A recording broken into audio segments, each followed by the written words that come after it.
What's up, everybody? Welcome back, Big Buckets Podcast. It's been 6 months since the last time we've uploaded. It's been like 3 months since the last time we've recorded, but we haven't been able to upload, obviously. But happy to be back. I'm by myself today. May have a special guest later on. I don't know. She's still painting right now. We'll see.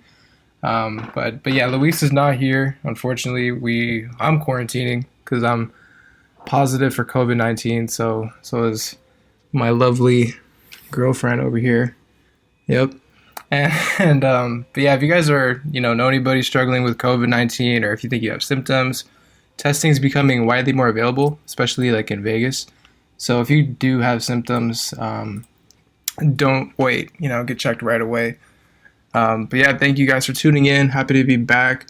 A lot of shit's changed since the last time we spoke, obviously. Technically we haven't had a podcast since November, and shit was a lot different back then, let me tell you. I was listening to the old ones earlier, and it just sounds like, such a different reality, to be honest, where we're at 6 months later. Kobe Bryant's dead, Michael Jordan documentary, The Last Dance, is out now, as opposed to when it was supposed to come out in June during the finals because of, the coronavirus pandemic. The NBA season is currently suspended until further notice. It's been over 50 days without basketball, so it sucks, but happy to be here, happy to review The Last Dance with you guys today. We got episode 1 just started right now. You guys heard the intro and everything. My biggest takeaway from like these first 2 episodes, because they're showing them in twos. It's a 10-part series. They're showing them in twos. This first episode really didn't tell me anything I didn't already know. The only thing it really did tell me, well, not really tell me, it showed me more is stuff about Jerry Krause and Jerry Reinsdorf, like with the Bulls management in the 90s. I never expected them to be like that. Like, I always thought that the reason the Bulls broke up, granted I never watched basketball, but I always thought that, obviously back then, but I always was under the impression that it was because of just they were getting older. They weren't in the same, play shape, or I guess whatever you want to call it. But my idea was that, like, Jordan just got too old, basically, and they were just trying to, I didn't realize that Jordan retired, 3 years after that last championship, the 6th one, or 3-4 years after, but that's neither here nor there. I didn't realize how underpaid Scottie Pippen was criminally. Jerry Reinsdorf says that the owner of the Chicago Bulls, said that he even advised Scottie Pippen, don't sign this contract. Like, I wouldn't sign this contract if I was you. What does that say? It was a 7-year, $18 million deal. For everybody that knows basketball, if you were to sign a player like that today, it's a bench player. You're not giving a bench player 7 years, first of all, but the 18 million, that's for a bench player, like in today's NBA. So the fact that Scottie Pippen was making minimum wage back then, I understand the cap was a lot lower back then, and it's way higher now. It's like probably 2 times as high as it was back then. But yeah, that's just amazing to me that Scottie Pippen was on an 8-year deal, or 7-year deal, excuse me, and then he was basically just bound to that for his whole tenure in Chicago. Never got the deal reworked. Jordan never said anything. Jordan thought it was selfish of him sitting out, etc. But yeah, it's a really dope docuseries. You see a lot of footage that it looks kind of new. It looks really good, like from the beginning where Jordan pulls up in his Corvette, all the way till they're showing where he, episode 5, 6, the most recent ones that just came out.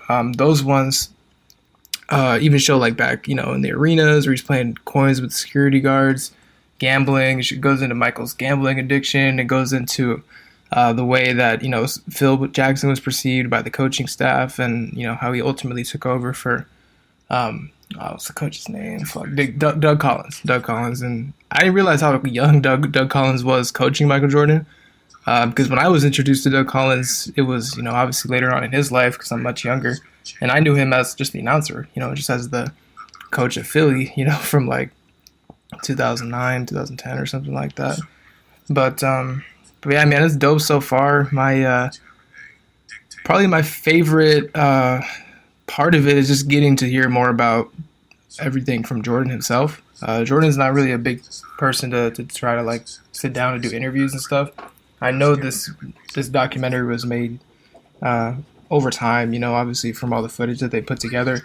There's clips of Kobe Bryant, in the fifth episode, right at the beginning. It's like right as the the episode starts. It's Kobe, and Jordan in the '98 All-Star game. Same year, Jordan got that last six championship too, and he's just talking about Kobe, and he's a little Laker boy, and he's just gonna take everybody one-on-one, just talking shit in the locker room. And it was pretty interesting to me because Kobe Bryant was like 20 years old, I think, second year in the league. I don't even think he was 21 yet. And all the Eastern Conference All-Stars are talking about Kobe, and how it is to match up with him and go against him. And I know, hit the Kobe fans really, really hard. I hope you guys can hear this in the background because I'm not going to get 7 minutes deep and then go ahead and restart. So hopefully you guys can hear it in the background. But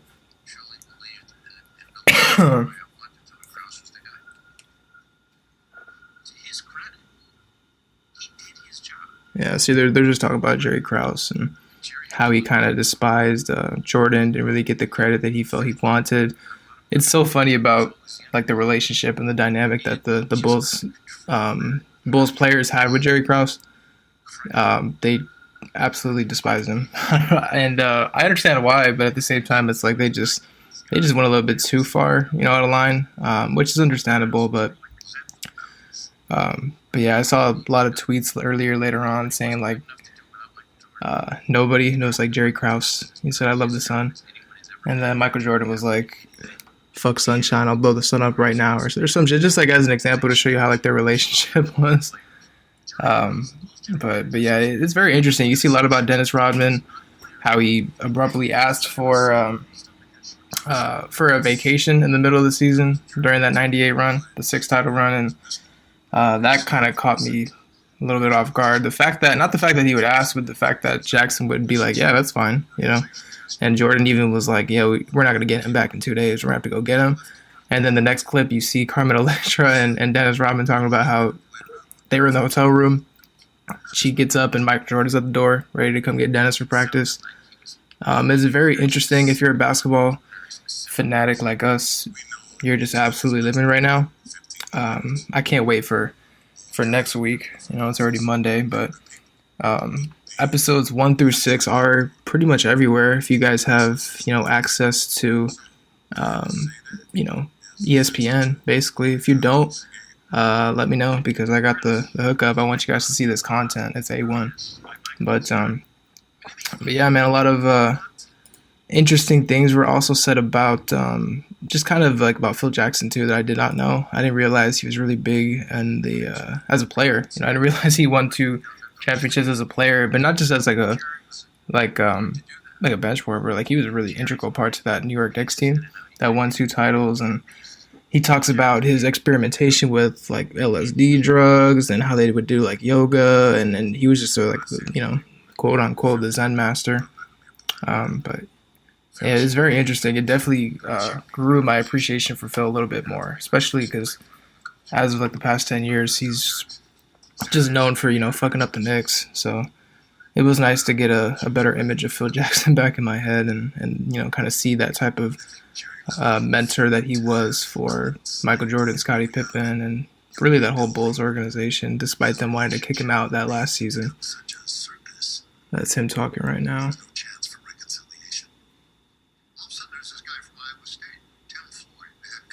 And they're basically just kind of diving into the fact that Jerry Krause wanted to get another coach, to take over for Phil Jackson while he was still there. So it just basically details that. It goes into, when they went over to Paris that season, 1997, shows Michael's global impact on the game. It's basically like if you weren't around to see this, you can just kind of compare it to how people perceive guys like, LeBron and Kobe nowadays. But the only difference is Jordan was like the initial pioneer to do it. And he really like globalized the game. And even Jordan himself said this. He said that his favorite point guard growing up was Magic Johnson. and he used to call himself Magic Jordan when he was younger, and he even had like a license plate on his first car that said Magic J, like Magic Jordan, Magic Johnson, you know. So he was a big, you know, Magic Johnson fan. Jordan even said that, hey, like I was probably somebody that, although I am like the first person to come into the league and really marketize and monetize my, you know, my image, it should have been Magic. You know, Michael says that a lot in an interview and says that it should have been Magic, that he was as big. I mean, Magic did win a fucking Finals MVP in his rookie season, so obviously he would be saying that. But it was really interesting to hear about how close friends that they are, and it goes into the Isaiah Thomas, you know, speaking of point guards, how they, you know, kicked him off the dream. Well, they didn't kick him off; they just never selected him for the dream team, and he still to this day thinks Jordan has something to do with it. Jordan says he doesn't. Oh, this is my favorite part right here. Check this out.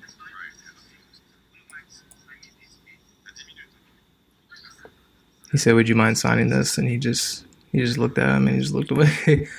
But yeah, I mean, Jordan was a character, man. He was definitely somebody that was, you had your eyes all over, especially back then. But you know, hey, I wouldn't know. I wasn't even born yet. Let's see if I can fast forward this for y'all real quick. Oh yeah, they go into like basically the first couple of episodes is kind of giving you a backstory of Michael Jordan, how he came up, you know, his parents, his family, sports, UNC, how much of an impact that had on him. I didn't realize how big UNC was for Jordan, his development as a player.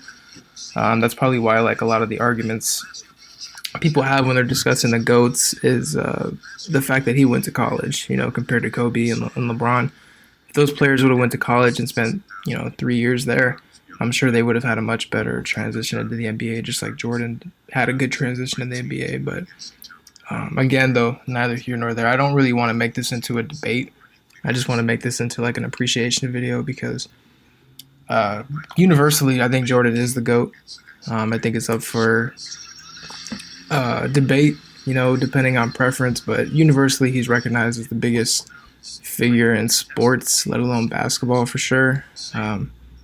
You know, still to this day, I'm trying to get Jordans, you know, that I can't afford, but yeah, it really just kind of goes into, you know, the player minute restrictions that they had on him. You know, he had an injury second season or third season in the league, and he sat out basically the entire season. He only played like a limited amount of games, and then he was on a minutes restriction. And that was the same season that he went on to score 69 points against the Celtics at the Garden. I don't even know if it was called the Garden back then, so it was like fucking ancient days. But it goes into the beef with Patrick Ewing, you know, all the way back to their college days and him with the Knicks. A lot to really like love from this documentary. I personally can't wait until we get the Kobe Bryant documentary. You know, they've already announced that they've had cameras following him, you know, basically his entire last couple of years in the league, and very, like, probably more accessible than what Jordan had in this documentary. And in this documentary, it's some crazy shit. Like, I didn't expect us to see the type of stuff we're seeing now in terms of, like, the footage that they recorded back then that Jordan's allowing everybody to see. That's pretty fucking dope. So, very excited to see the Kobe one. It's already been confirmed that next week there's going to be a documentary about the Donald Sterling Clippers, like about how they just kind of were shitty franchise because of the owner, you know, fish heads from the top, from the head down. So I remember that like it was yesterday, even though it was about this is 2020. That took place probably like what 7 years ago, 8 years ago. Donald Sterling. So I'll definitely make an episode about that because that's really interesting too, because a lot of that stuff is behind the scenes stuff that we didn't know, obviously, because it was kept private. But that Donald Sterling is like a major piece of shit. You know, if you guys don't know about him, just Google it. He was the old owner of the Los Angeles Clippers, and he was super racist. He was super weird in terms of like what he would do, you know, with like players and shit, like how he would bring women in the locker room to see them and shit. Like he was just a total weirdo. But yeah, enough about that motherfucker. Let me see if I can pull this up here really quickly on my laptop for y'all. Get this to play at the same time as the doc. Oh yeah, the shot. You know about Michael Jordan. First one. I mean, Michael Jordan himself said that he was before was known as Mike Jordan. After this shot, he was known as Michael Jordan. So, but yeah, I mean, a couple things they don't go over. Well, at least they haven't so far. Jordan has 5 children from 2 marriages. He has a phobia of water, whatever that means. He donated his first year Wizards salary to 9/11 relief efforts, so he didn't even get paid by the Wizards, even though I'm sure he was raking in monster money from sponsorships and shit like that. Um, for a game in 1990, he wore number 12 because his jersey was stolen right before the game. And then, let me see here. I had all these facts pulled up here, and then they just went away, so my bad, y'all. Oh, yeah, obviously. So he holds the career record for playoff scoring in terms of like average. So I believe he averages 33.1 points per game, which is GOAT status. You know, no one's touching that. The only player I can really think of that can get near that is going to be Durant if he comes back healthy. Durant comes back healthy, I believe he will dominate. You know, let's put it that way. But yeah, Jordan is the only player to win the scoring title and the Defensive Player of the Year award in the same season. Massively impressive to be the leading scorer in the NBA. It's even more impressive to do that and to be the best defensive player. So you're literally playing both sides of the ball. That's something I don't think will ever be topped unless we see Kawhi play a full season. But that's very unlikely, just given the caution that he takes on himself and his own body. That probably never would happen, but the only player I can think of that could potentially do that when scoring title and Defensive Player of the Year is just probably Kawhi and Giannis. But yeah, I mean, Kawhi still has a ways to go in terms of getting next to that GOAT status. So does Giannis, but both of those players are strikingly similar to Jordan. I mean, obviously not Giannis, more Kawhi, but because Giannis is a different player, a different body type. Let me go ahead and fast forward right here. There we go. Don't want y'all to hear ads unless I'm getting paid for it. Let's see. Oh yeah, let me get this one pulled up. Michael Jordan has a phobia of water. See, I didn't even know this. Given how much Jordan has achieved in his career, you would think that fear is something that he does not feel, right?